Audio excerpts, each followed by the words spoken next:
All right, what's up, MAPS family? So this question gets asked a lot as to why it seems as though the MAPS programs have a disproportionate amount of upper body movements to lower body movements. And it's a logical question and it makes some sense, but consider the following, right? When it comes to training the lower body, we have a variety of exercises that actually are capable of hitting almost all of the musculature in one single lift.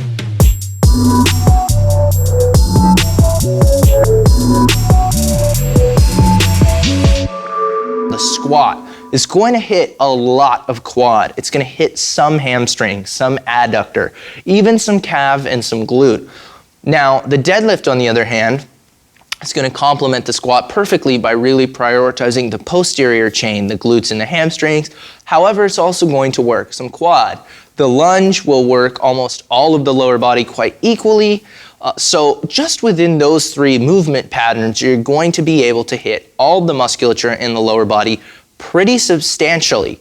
Now, additionally, lower body compound movements like squats and deadlifts are done much heavier than the upper body compound movements, and that load will provide a great deal of systemic fatigue. So, knowing that you get a high degree of bang for your buck with just a few movements, the volume is equated relatively intelligently, right?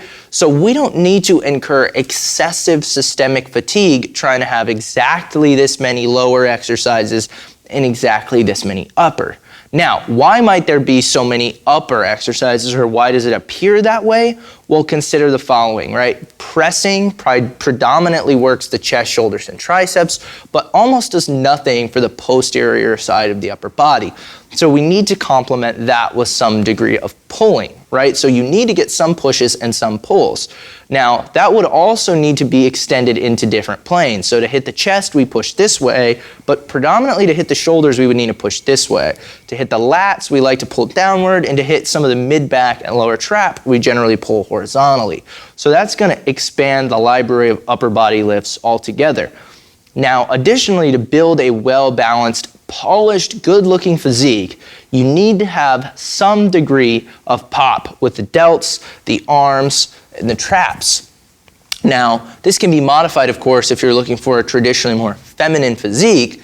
However, shrugging must be done kind of in and of itself to really target the traps, although you do get some with deadlifts, and direct arm work generally requires some degree of secondary work like curls and extensions. And then, of course, you have the rear delt, medial delt, and anterior delt, which we hit with kind of isolated raise work.